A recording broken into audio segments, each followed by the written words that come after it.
Problem 4 जो है वो हमारे होम टास्क की लास्ट प्रॉब्लम है। तो अब चलें इसको देखते हैं कि इसमें वो हमें क्या कहना चाह रहा है।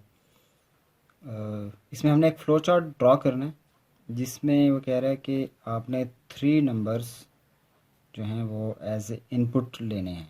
तो हमारे जो नंबर ऑफ़ आर्गूमेंट्स होंगे या नंबर ऑफ़ इनपुट्स होंगी वो 3 हो जाएंगी। और इसमें हमें करना क्या है, वी हैव टू प्रिंट। तो मतलब प्रिंट मीन्स डिस्प्ले करना है। क्या चीज़ डिस्प्ले करनी है, लार्ज नंबर या जो लार्जेस्ट है।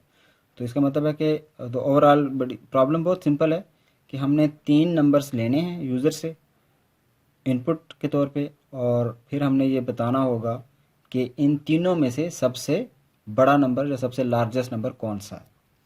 तो चलें इसके लिए पहले हम राइट डाउन करते हैं कि इनपुट्स क्या हैं और आउटपुट्स क्या हैं, उसके बाद हम लॉजिक की तरफ जाएंगे। तो हमारे जो इनपुट्स हैं वो 3 होंगी, जिसमें एक नंबर 1 है, नंबर 2 है, नंबर 3। अच्छा, यहाँ थोड़ी सी मैं चेंजेस कर रहा हूँ। मैं इंस्टेड ऑफ जिस तरह हमने लास्ट डिफरेंट जो पीछे एग्जांपल्स की हैं या जो डिफरेंट पीछे प्रॉब्लम्स हमने सॉल्व किए हैं, उसके अंदर मैंने नंबर 1 या नंबर 2 इस तरह के वेरिएबल्स के नेम चूज़ किए थे। मैं थोड़े से यहाँ शॉर्ट नेम्स चूज़ कर रहा हूँ। उसकी वजह मैं आपको आगे बताऊँगा कि वो वजह क्या है। तो मैं कह रहा हूँ कि this is N1, this is N2 and this is N3। तो N1 means first number, N2 means second number और N3 मीन्स थर्ड नंबर। तो इसको हम आगे ज़रा डिस्कस करते हैं कि मैंने क्यों इसको N1, N2, N3 कहा था। और फिर मैं आउटपुट लिखता हूँ कि आउटपुट हमारी क्या होगी। तो वो एक सिंपल सी है कि हमने इन तीनों में से जो भी लार्जेस्ट नंबर होगा हमने उसको प्रिंट करना होगा। तो ये हमारी ओवरऑल इनपुट्स हैं और आउटपुट्स हैं। अब हम लॉजिक की तरफ जाते हैं कि वो कौन सी ऐसी लॉजिक होगी जो हमारी इन 3 इनपुट्स को इस आउटपुट में कन्वर्ट कर सकती है या ट्रांसफॉर्म कर सकती है। तो जो हमारी लॉजिक है, तो हमारी जो लॉजिक है वो ये है कि हमने अब लेट्स से फॉर एग्जांपल ये 3 नंबर्स हैं हमारे पास। तो बहुत सिंपल सी लॉजिक है कि अगर हम कंसीडर करें कि नंबर 1 जो है, जो फर्स्ट नंबर है, नंबर 1 जो है वो बड़ा है इन बाकी दोनों से, तो हम कह सकते हैं कि अगर ऐसा केस आए कि अगर N1 जो है हमारा जो फर्स्ट नंबर है वो बड़ा है या ग्रेटर देन है num2 से, कि हमारे पहले हमने फर्स्ट 2 नंबर्स को आपस में कंपेयर किया, इसमें से हो सकता है फर्स्ट नंबर बड़ा हो, एंड हमारा जो ये फर्स्ट नंबर है this is also greater than N3। तो बहुत सिंपल सी चीज़ें हैं कि आपने क्या किया, आपने एक ही नंबर को N1 को बाकी दोनों नंबर से कंपेयर करवा लिया कि क्या ये नंबर 2 से और नंबर 3 इन दोनों से बड़ा है। अगर तो ये बड़ा है तो हम कहेंगे कि then if these 2 conditions are true, then हम क्या कहेंगे कि जो N1 था, जो N1 था दैट इज लार्जेस्ट। तो हमने क्या कहा कि N1 इज लार्जेस्ट। अब तो ये इस लॉजिक के अंदर हमें ये क्लियर होगा कि हमारा पहला नंबर जो N1 है वो बड़ा होगा। अब इसी तरह सेम पैटर्न पे हम चेक करना चाहते हैं नंबर 2 को, क्या वो बड़ा है या नहीं। तो हमारी सिंपल बिल्कुल हमारी जो लॉजिक है वो बहुत सिंपल है। तो हम क्या कहेंगे कि हमारा जो N2 नंबर है क्या ये num1 से बड़ा है। तो पहले उस केस में हम चूँकि नंबर 1 को के बारे में पता करना चाह रहे थे तो हमने इनको बाकी दोनों से कंपेयर किया था। तो अब हम दूसरे नंबर के बारे में पता करना चाह रहे हैं तो सिंपल इस नंबर को बाकी दोनों से कंपेयर करेंगे। तो अब N2 को हमने N1 से कंपेयर कर लिया, और दूसरे केस में या दूसरी कंडीशन में हम N2 को N3 के साथ कंपेयर कर लेंगे। तो अगर ये कंडीशन दोनों ट्रू हुई तो इसका मतलब है कि हमारा जो N2 था दैट इज लार्जेस्ट नंबर। तो ये हमने इन दोनों के बारे में पता कर लिया। अब हमारी जो लास्ट कंडीशन रह गई है जिसमें कि हमने नंबर 3 के बारे में पता करना था, तो वो बहुत सिंपल है। उसमें हम सिंपल ये कहेंगे कि अगर जो n3 है, अब n3 को बाकी दोनों से कंपेयर कर लेंगे कि n3 जो है वो n1 एंड n2 या नंबर 2 इन दोनों से बड़ा है। तो अगर ये कंडीशन दोनों ट्रू हुई तो हम कहेंगे कि हमारा जो नंबर 3 है दैट इज लार्जेस्ट। तो अब इन तीनों के बारे में, अब ये वो लॉजिक है जो हमें इन तीन नंबर्स में से ये बता सकती है कि बड़ा कौन सा है। अगर n1 बड़ा होगा तो इस लॉजिक के थ्रू हमें पता चल जाएगा, अगर हमारा n2 बड़ा होगा तो इस लॉजिक के थ्रू हमें आइडिया हो जाएगा, और अगर हमारा तीसरा नंबर जो n3 बड़ा होगा तो हमें इस लॉजिक के थ्रू हमें पता चल जाएगा। तो लेट्स से एक छोटी सी हम एग्जांपल ऐसे ले लेते हैं और फिर उसको हम देखते हैं। फॉर एग्जांपल मैं ऐसा करता हूँ कि मैं कुछ नंबर्स ले लेता हूँ, रैंडम से नंबर ले लेता हूँ। मैं एज्यूम कर रहा हूँ कि जो मेरा n1 है वो 5 के इक्वल है, जो मेरा n2 है वो 3 के इक्वल है, और जो मेरा n3 है ये 1 के इक्वल है। तो असल में हमने क्या किया, हमने 3 नंबर्स लिए हैं और इन 3 नंबर्स को हमने डिफरेंट नेम्स असाइन कर दिए। हमने नेम रख दिए कि 5 का नाम है n1, 3 का नाम है n2, 1 का नाम है n3। तो अब हम इन नंबर्स को based on these condition check करना चाहेंगे क्या ये फुलफिल कर रही हैं कंडीशंस।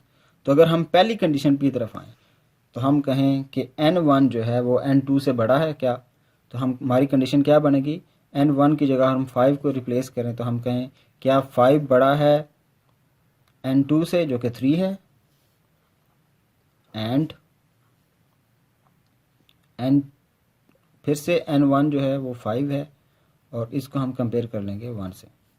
तो अब अगर आप गौर करें ये दो डिफरेंट कंडीशंस हैं, तो आपने सबसे पहले इसको एवेलुएट किया तो हमें क्या पता क्या 5 3 से बड़ा है, यस ट्रू, एंड क्या 5 1 से बड़ा है, यस ट्रू।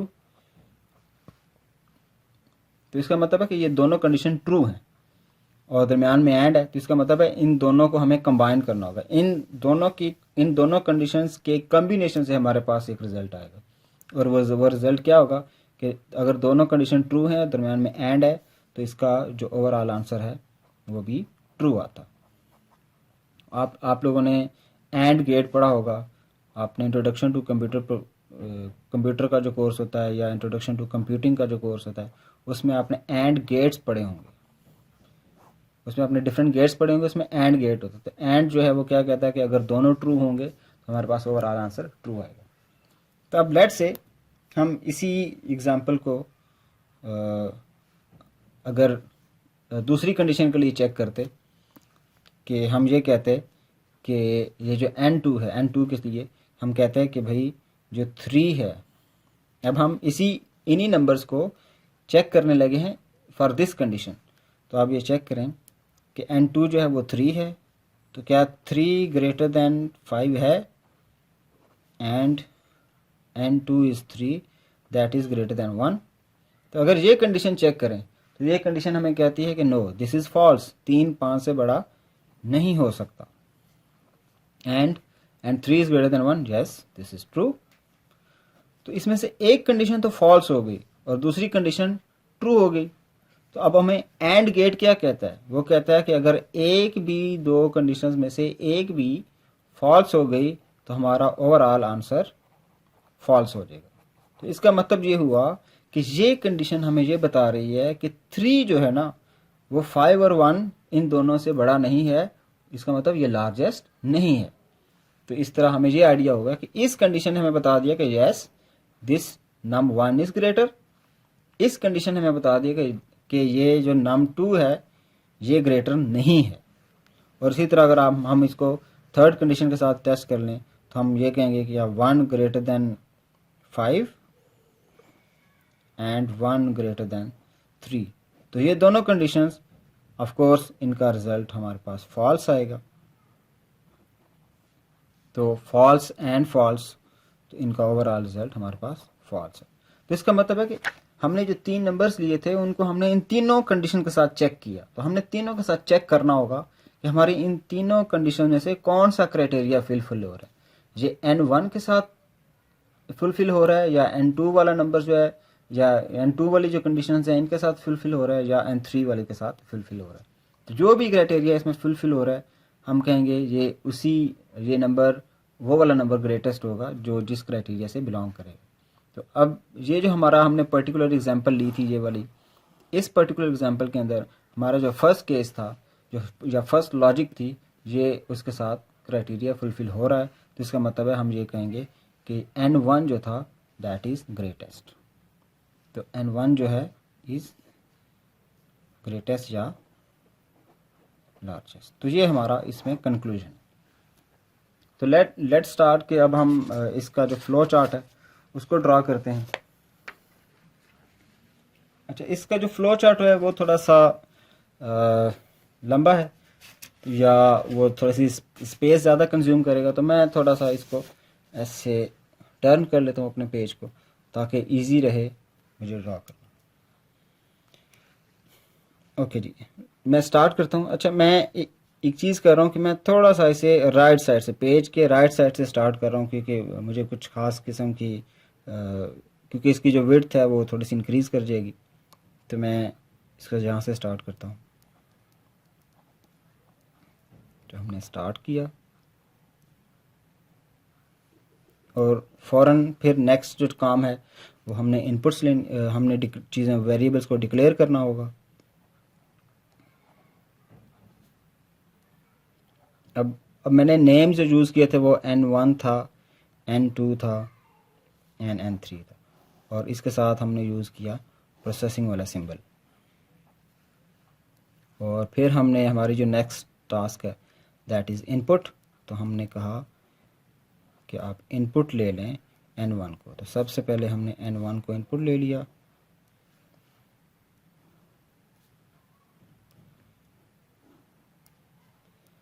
फिर हमने इनपुट ले लिया N2 को, और फिर हमने इनपुट ले लिया N3 को। तो हमारी तीनों इनपुट्स आ गई। अब हमें जस्ट ये जो कंडीशंस हैं, ये जो कंडीशंस थी, ये वाली तीनों लॉजिक्स, ये हमें बारी बारी अप्लाई करनी है। तो पहली लॉजिक क्या थी कि हमें ये चेक करना है कि N1 जो है वो N2 और N3 दोनों से बड़ा है। तो उसके लिए हमें एक छोटा सा डिसीजन करना होगा। तो डिसीजन के लिए we always use a diamond symbol.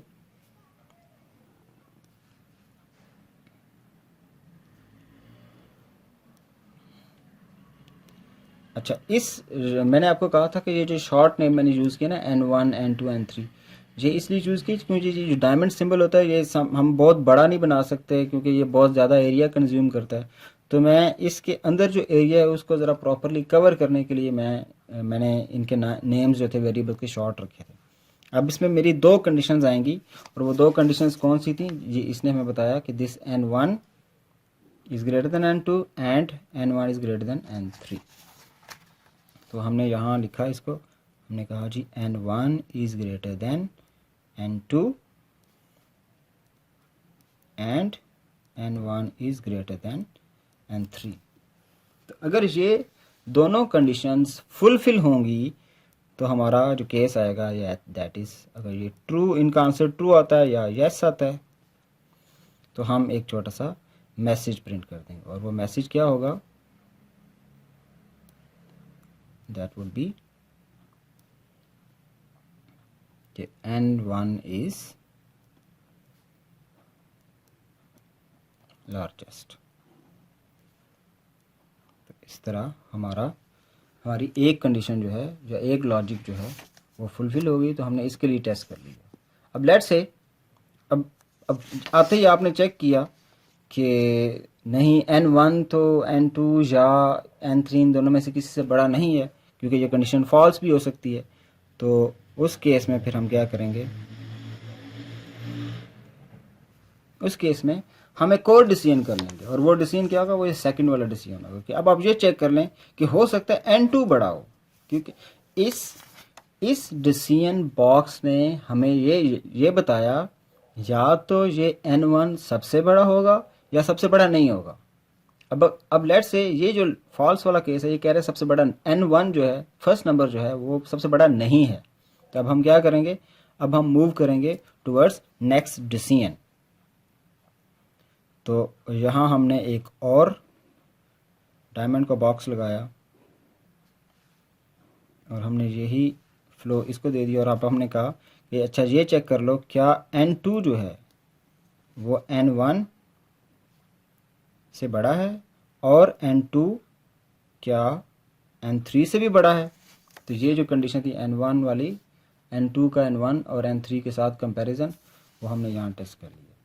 अब अगर इसका भी आंसर ट्रू आ जाए तो इसका मतलब है कि हमारा जो n2 था दैट वाज लार्जेस्ट।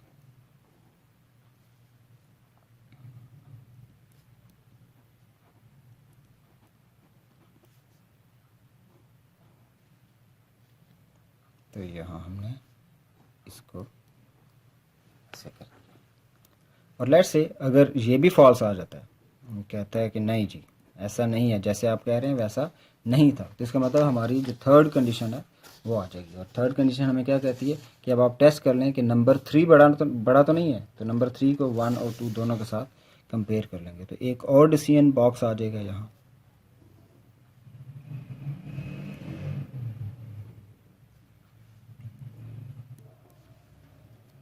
और इसमें हमने लिखा कि n3 जो है क्या वो n1 से, एंड क्या n3 n2 इन दोनों से बड़ा है या नहीं। तो ये हमारी कंडीशन फुलफिल हो गई। अब इस केस में अगर यस आ जाता है या ट्रू आ जाता है तो हमारा एक मैसेज आ जाएगा।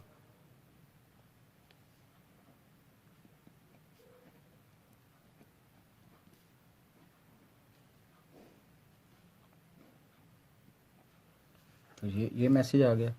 अच्छा लेट्स से ये कंडीशन भी फॉल्स हो जाती है, तो फिर तो ये कौन सा केस होगा कि जब कोई भी नंबर इनमें से बड़ा नहीं है, कि ना n1 सबसे बड़ा है, ना n2 सबसे बड़ा है, और ना ही n3 सबसे बड़ा है। तो इसका मतलब है ये वो केस है जब सारे नंबर इक्वल हैं। जब सारे नंबर इक्वल हैं, या तो सारे नंबर 3 हैं, या सारे नंबर 5 हैं, या सारे नंबर 10 हैं, या सारे नंबर 12। तो इसका मतलब ऑल नंबर्स आर इक्वल। तो उस केस में हम एक छोटा सा मैसेज प्रिंट कर देंगे, ऑल नंबर्स आर इक्वल। क्योंकि जब सब नंबर इक्वल होंगे तभी वो केस आएगा कि कोई भी किसी से बड़ा नहीं होगा। तो ये हमारी वो लॉजिक है जो कि ये चेक कर लेगी कि कौन सा नंबर बड़ा है। अब जस्ट हमें इनके जो फ्लोज हैं उनको कंबाइन करना है। तो मैं यहाँ एक कनेक्टर लगाता हूँ और मैं कहता हूँ कि ये वाला फ्लो भी इधर आ जाएगा, ये वाला फ्लो इधर आ जाएगा, ये भी इधर आ गया, और ये जो मेरा लार्जेस्ट वाला है ये भी यहाँ से इधर आ गया। और यहाँ से फिर हम इसको हमारा आखिरी जो टर्मिनल होता है जिसको हम एंड कहते हैं वहाँ तक हम पहुँच जाएंगे।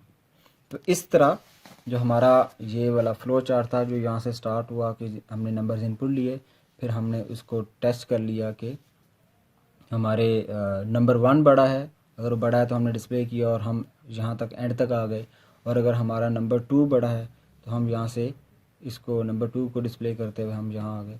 और इसी तरह जो नंबर 3 है उसको टेस्ट करते हुए आ गए। और अगर ये सारे डिसीजन हमें कहें कि नहीं फॉल्स फॉल्स फॉल्स, तीनों में से कोई भी नंबर किसी से बड़ा नहीं है, तो इसका मतलब है कि सब नंबर आपस में इक्वल हैं।